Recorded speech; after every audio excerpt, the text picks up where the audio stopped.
Sketch the graph of line. Question 5. Sketch the graph of line y equals to x. Well, this is kind of tricky. I'm saying we are working on a form which is y equals to mx plus b, but doesn't look like. We are talking about y equals to mx plus b, but here something is missing. We really don't have any b. What does it mean? It means it does not have any y-intercept?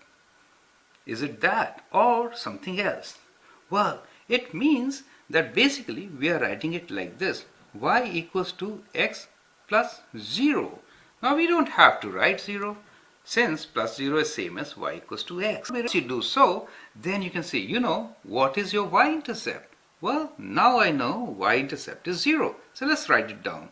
That is that y-intercept for us is, let me write like this, y-intercept is 0, correct?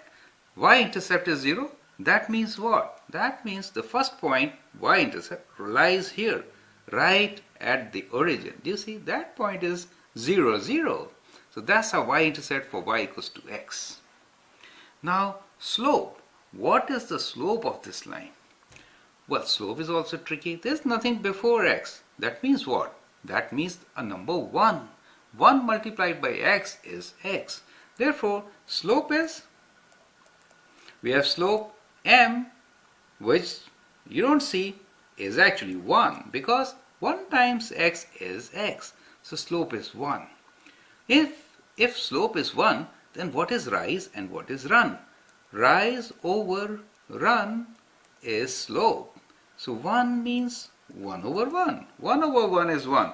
Let's go with that. 1 of rise and 1 of run. So that gives us the next point, which is 1, 1. Then again, 1 of rise and 1 of run. So that gives us the next point, which is 2, 2. Do you see? Both x and y values are same, right? Now, you can also see this 1 over 1 as minus 1 over minus 1, as we did in the previous video, right? That is also 1. But that gives you points on the other side of y-intercept. That is, minus 1 means fall, going down by 1. And minus 1 of run means left. So you get a point which is minus 1, correct? So these are good points. We can just connect them and draw our line. So let's try to draw a straight line using these 4 points for the time being. And remember, whenever you connect them with a straight line and draw arrows at the end of the line, indicating that they extend to infinity on both the sides, correct? Connecting means that all points in between are included. All these points which we can't easily calculate are there on the line. A line has infinite number of points, correct? So that is how we have to see it. Now let me give you the alternate way of sketching the same graph, that is with table of values. Table of values is kind of easy for this one, correct? Since x and y are equal, correct? We say x values and y equals to x. So whatever you write for x is true for y.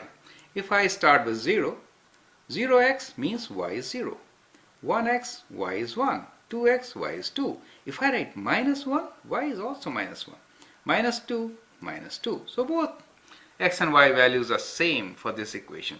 So this is the diagonal line which actually bisects our coordinate plane into 2 halves diagonally. So that's the beauty of this line. Okay, and here the slope is 1, y-intercept is at the origin, 0, 0. Okay, I hope you understood these few variations which we did with slope-intercept form.